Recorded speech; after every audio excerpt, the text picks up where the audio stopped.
ভবিষ্যতে দেশে আর যেন কোনো ফ্যাসিস্ট গোষ্ঠী বা শাসক প্রতিষ্ঠা হতে না পারে সে লক্ষ্যে সংস্কার কমিশন কাজ করছে বলে জানিয়েছেন জাতীয় ঐকমত্য কমিশনের সহসভাপতি অধ্যাপক আলী রিয়াজ।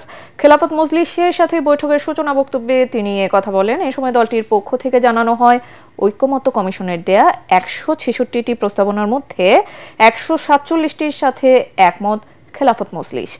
দলটির নেতারা জানান, গণহত্যার দায়ে আওয়ামী লীগের বিচার ও প্রয়োজনীয় সংস্কার শেষে নির্বাচন চান তারা। বিস্তারিত জানাচ্ছেন রাসনা দাস। ছাত্র জনতার অভ্যুত্থানের মধ্য দিয়ে আওয়ামী লীগ সরকারের পতনের পর নতুন বাংলাদেশ বিনির্মাণে রাষ্ট্র সংস্কারে গঠিত হয় জাতীয় ঐকমত্য কমিশন। রাষ্ট্র সংস্কারে গঠিত 6 কমিশনের দেওয়া প্রস্তাবনা নিয়ে ঐকমত তৈরির লক্ষ্যে রাজনৈতিক দলের সাথে ধারাবাহিক সংলাপ করছে ঐকমত্য কমিশন।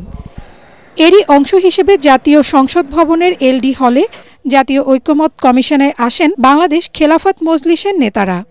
সংলাপের শুরুতে ঐকমত্য কমিশনের সহসভাপতি ডক্টর আলী রিয়াজ বলেন, সংবিধান, বিচার ও নির্বাচন ব্যবস্থা সহ রাষ্ট্র সংস্কারের যে উদ্যোগ নেওয়া হয়েছে তার মূল লক্ষ্য জনগণের অধিকার প্রতিষ্ঠা করা।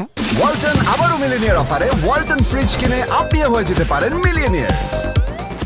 এই সংস্কার কমিশনগুলোর উদ্দেশ্য হচ্ছে বাংলাদেশে এমন একটা ব্যবস্থা তৈরি করা যাতে করে বাংলাদেশে পুনরায় কোনো অবস্থাতেই একটি ফ্যাসিবাদী শাসন প্রতিষ্ঠিত হতে না পারে।